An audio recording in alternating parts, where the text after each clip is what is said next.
Welcome to Desire. We look at the designs of one Italian master, Armani, a luxury cruise on the Queen Mary, drive in style in an Italian masterpiece, or just hang one on your wall. Whatever your heart's desire. But first, if you're contemplating a luxury stopover in London, you won't find many hotels as accommodating as the Landmark. Voted the city's best hotel by the London Tourist Board, this heavenly haven is one of the last great Victorian railway hotels, constructed during the golden age of the steam train. During the two world wars, it became a hospital and was bought by the present owners 10 years ago, when it was extensively renovated and refurbished. From a business perspective, the London Tourism Awards are vital. They don't just look at customer service and the things you see front of house. They look behind the scenes at how an organisation invests in its product, the staff training and development, how they try and gain repeat business. So it doesn't just look at the bedrooms and the furnishings, it looks at the whole organisation and the way it runs itself.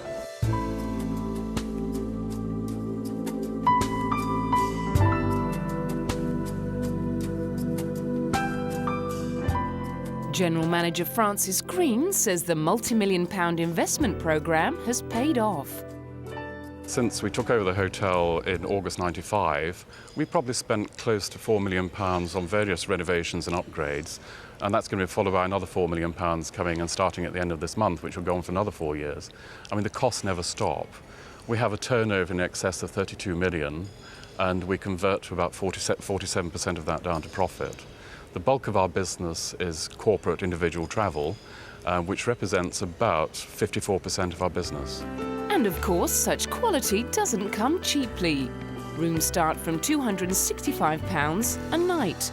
The presidential suite is over £1,200 per night, but you do get the most up-to-date fax machine. During your stay in the bustling metropolis, you might want to take time out to savour the sweet aroma of English perfumery Penhaligon's in Covent Garden. Steeped in tradition, Penhaligon's made a name for itself way back in the 1870s, as the creator of luxury perfumes and bathing products for the more discerning ladies and gentlemen of Victorian England. Today, it's most famous for producing one of Princess Diana's favourite scents, Bluebell, and it still produces quality scents, soaps and talcum powders to the same traditional recipes. Products perfumed with traditional scents such as violet, Elizabethan rose and lily of the valley are sold for anything between £6 and £125. Penhaligon's is unique. It's English. It's very, very luxurious and special in its packaging and design. We've always taken an approach that people would find us because ultimately people love something that's very unique and very special. And we have a global market of people who are fascinated and very, very loyal to Penhaligon's and will travel the ends of the earth to find it. Sticking to the 19th century blends which made the company successful 100 years ago is not a bad business strategy, but it can make a company look old-fashioned and out of date, which is why Penhaligon's has been careful to keep adding new products to its portfolio, a philosophy which has given the company a new generation of clients. While we want to hang on to our tradition of service, we're introducing a whole new range of fragrances that will appeal to a younger generation. The younger people still appreciate what we have to offer, but they want something that's much more appealing to their lifestyle, and that's what we hope to offer them. And if you can't get to London, don't despair. Michelle Stewart's mission for the future is to take Penhaligon's scents to the rest of the world. The company has plans to open more shops in the United States, the Far East, Russia and Europe.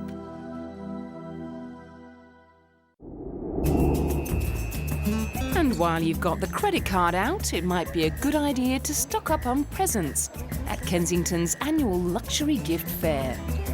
It's a quintessential British event where the traditional mixes merrily with the contemporary. Some 450 exhibiting companies show off their goods to shoppers, traders and the media. Over 30,000 people visit the fair over the course of its 3-day run, each with an average spend of just under £1,000. From a business perspective, the show is invaluable to smaller exhibiting companies. It gives our company a lot more credibility to be at a fair because we're a mail order company. It's the only opportunity we have to be face-to-face with our customer. And even from a trade point of view, it's a fantastic place for buyers to see you. I think there were 8,000 people here yesterday. And to have access to that many people in this confined space is a fantastic opportunity. However, getting a place at the fair is not easy. Only the creme de la creme of the gifts market are considered. We have a vetting committee who look at each application to exhibit here. We judge them on criteria of presentation, suitability of product, and also whether their range suits the expectations of the visitor. And of course, we're looking at unashamedly the luxury end of the market to meet the expectations of the AB1 consumer who will be here. And whether you're in pursuit of that ultimate gourmet experience, or just looking for that gorgeous little something for the loved one that has everything, organisers promise visitors to the fair won't be disappointed.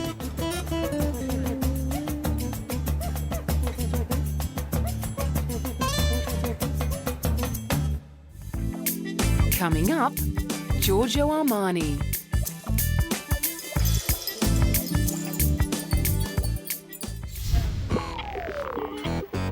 If all that London shopping leaves you feeling hot and thirsty, why not skip over to Italy for a vodka on the rocks with a difference? Based on the Ice Hotel in Sweden, Milan's Freeze Box offers a corner of Lapland near the Mediterranean, with ice glasses, an ice bar, ice tables, an ice sofa, even ice lights. Made of 50 tons of crystal clear ice carried from the River Torn 200 kilometres north of the Arctic Circle, the ice bar offers a new take on dressing up for the evening.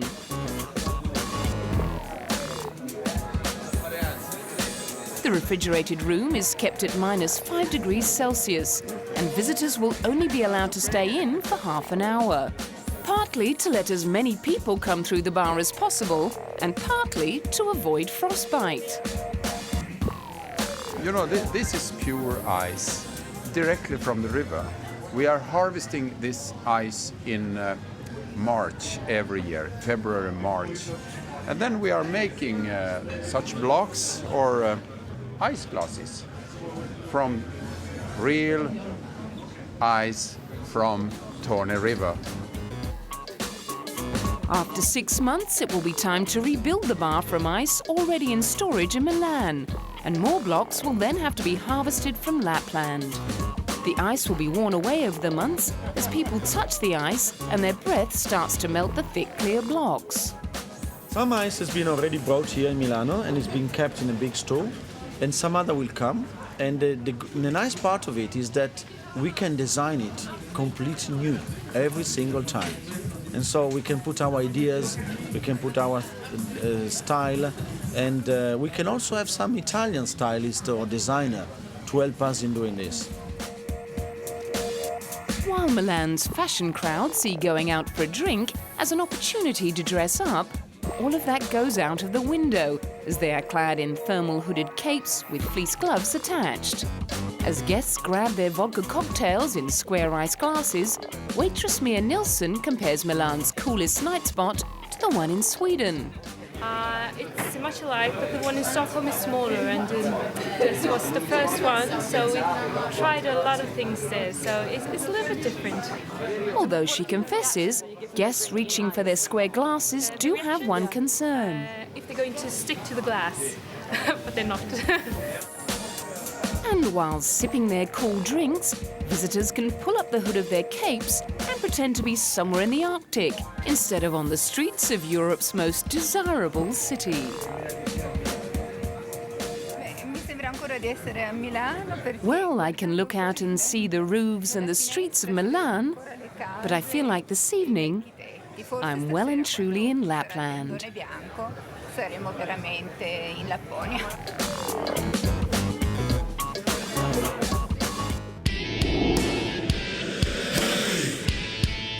If If it weren't for the fact he couldn't stand the sight of blood, another of Italy's major attractions may well have ended up sewing stitches of a different kind. But with an empire estimated by Forbes magazine to be worth $2 billion a year, Giorgio Armani clearly made a wise decision to ditch medicine in favour of becoming a department store window dresser in 1961. Not that he became an overnight sensation. Born in Piacenza, Italy in 1934, Armani worked for 9 years in well-known fashion house Nino Cerruti before finally setting up shop with partner Sergio Gagliotti. Hello magazine wrote that the menswear business was originally funded with the meagre proceeds raised by selling their Volkswagen in 1974. Tired of seeing men dressing in the same uniform way, a trend he describes as the Mao syndrome, Armani quickly established a new standard of understated elegance and easy-fit garments, fashioning haute couture's very first unlined jacket. He translated this relaxed style into an androgynous label for women in 1975. He's never been a fan of the extravagance often put on by other designers during fashion shows, and his clothes are famous for eliminating the superfluous to emphasize elegance and comfort. His mastery of style really came to the fore a few years later with the Armani Power Suit, underpinning the boardroom power of both male and female go-getters during the economic boom of the early 1980s. Giorgio Armani became the first fashion designer to appear on the cover of Time magazine since Christian Dior. A determined go-getter himself, he became one of the first designers to actively approach celebrities about wearing his designs, and confirmed Armani fans include LA Lakers coach Pat Riley and film stars Jodie Foster, Sophia Loren and Michelle Pfeiffer.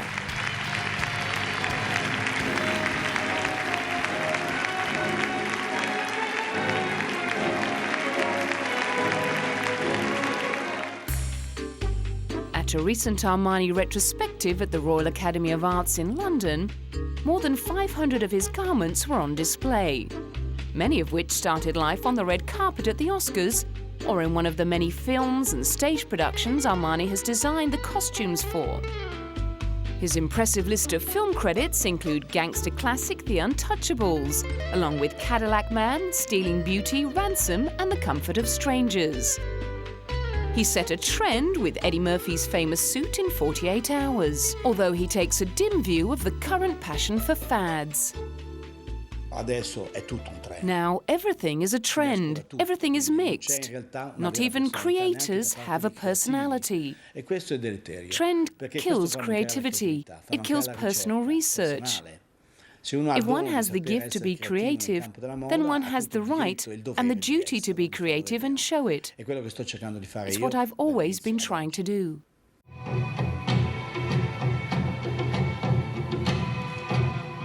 And he has no intention of retiring from the fashion forefront. No, io so che alla mia età molta gente è già in pensione, però la vedo molto triste la gente in pensione. I know that people of my age retire. I see retired people as very sad. I feel exactly as I did when I started. I've something left, because I have some more years. I'm more detached from things, more mature. My enthusiasm is the same every time as it was for my first collection. Now it's even worse, because then I could afford to make mistakes. If I go wrong today, everyone will be on me. Some are there waiting for it. It looks like they may be waiting for quite a while longer.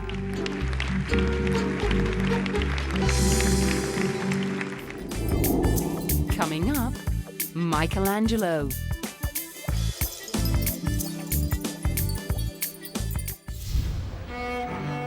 From the finest haute couture of one Italian master to the priceless artwork of another. A record-breaking Michelangelo exhibition is giving a rare insight into the drawings the artist didn't want anyone to see. Michelangelo drawings closer to the master is the first Michelangelo exhibit at the British Museum in 30 years and has attracted almost 11,000 advance bookings. The display features 90 drawings by the Italian Renaissance sculptor, painter, poet and architect from collections in the British Museum, the Ashmolean Museum in Oxford and the Taylor Museum in Holland. It includes a collection of thumbnail sketches and red chalk studies which reveal the genesis of the painting of the Sistine Chapel roof in the Vatican Palace. Also on display are black and white chalk studies for the Last Judgment on the altar wall of the Sistine Chapel, architectural drawings for the Basilica of St. Peter's, and the drawings of the Crucifixion, which changed in style as Michelangelo reached the end of his own life. Well, he did have, Michelangelo had a very, very long career. We know that he was working as an apprentice at the age of 12, and he was working until right at the end of his life when he was 88. And he did all sorts, he was a painter, he was a sculptor, he was an architect, and as you say, he was a poet. And you see all those, the thing that links all of those except for poetry is drawing. He before he began to paint, to sculpt, to think about designing a building, he would do that on paper. Drawing was central to everything he did. Born in Tuscany in 1475, Michelangelo was the best documented artist of the 16th century. Despite his low opinion of painting, he created two of the most influential fresco paintings in Western art, on the ceiling and altar wall of the Sistine Chapel in Rome. Chapman pointed out Michelangelo himself would not have wanted people to see the technical work that went into his final masterpieces. I think he wants you to go and look at his finished work and not realize the labor that went into it. But I think looking at his drawings, you come away with a hugely enhanced appreciation of Michelangelo's genius. So I think in that respect he was wrong.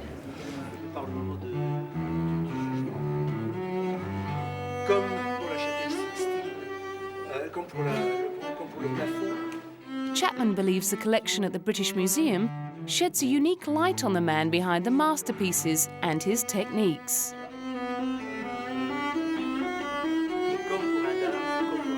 Between 1500 and 1504, Michelangelo sculpted David, which was to become the most recognizable statue in history, as well as an international symbol of strength and youthful human beauty.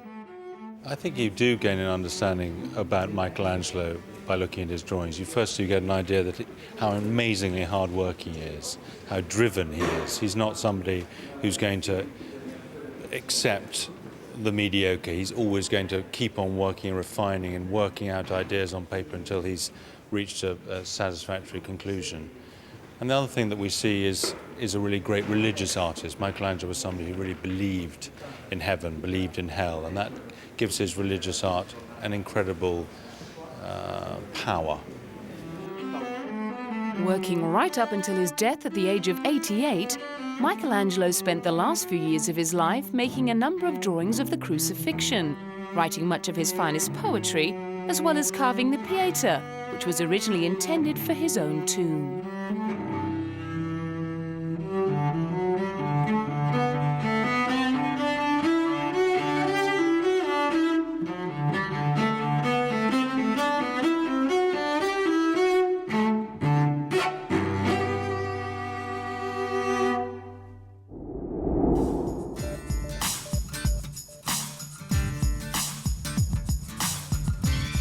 Having acquired a taste for Italian craftsmanship, you might want to drive away in one of these.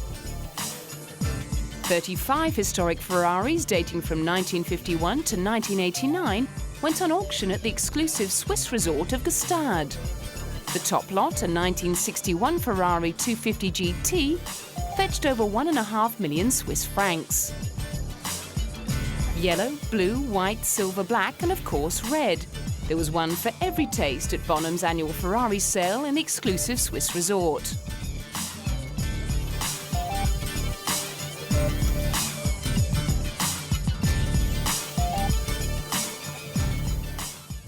Should we say 475?